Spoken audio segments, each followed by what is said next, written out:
The mermaid's sword glinted in the watery twilight of Tanner's deeps.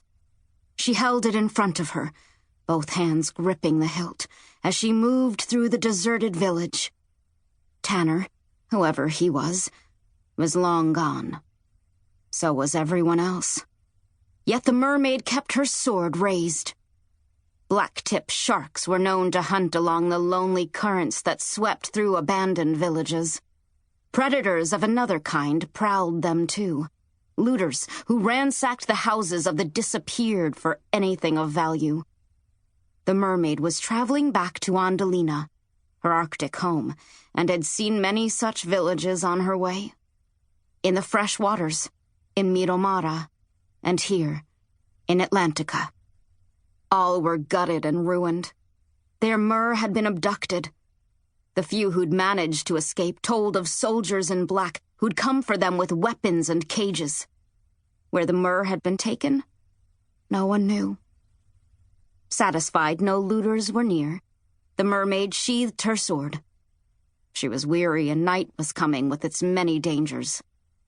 A small house, its door off the hinges, was directly in front of her. She entered it cautiously, startling some mackerel. The downstairs rooms showed signs of violence. An overturned table, smashed plates, toys scattered across the floor.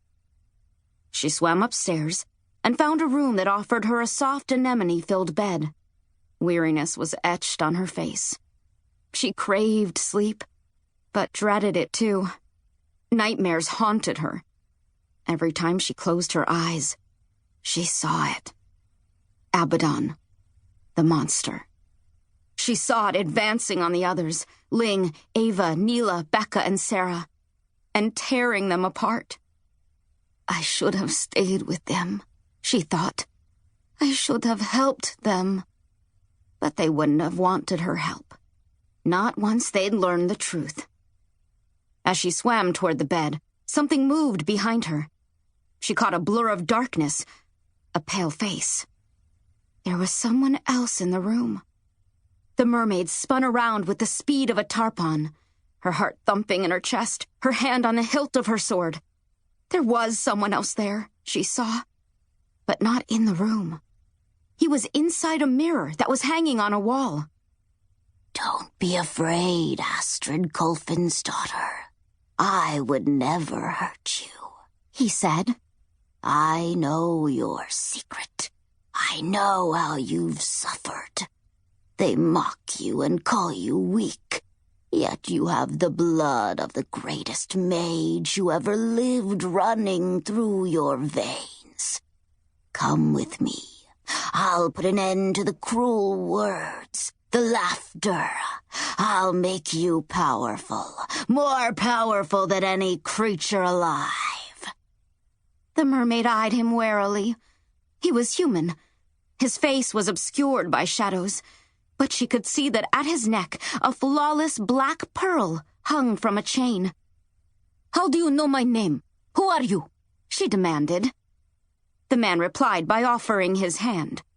It pushed through the silvered glass and hovered in the water.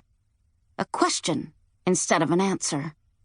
The mermaid's fins prickled, but she ignored her fear. Something about him drew her closer. Something as powerful as the tides. She lifted her hand to his. As she did, she glimpsed her own reflection in the glass. And beyond it, the man's face, no longer in the shadows. For an instant, his eyes, as black and bottomless as the abyss, became her own. In terror, she slammed her tail fin into the mirror and shattered it. As the pieces rained down, the mermaid bolted from the room. She swam as fast as she could, out of the house, away from the village, into the cold, dark waters of the night. To keep listening to this audiobook, I've left you a link in the description so you can do it, at no cost thanks to Audible's 30-day free trial.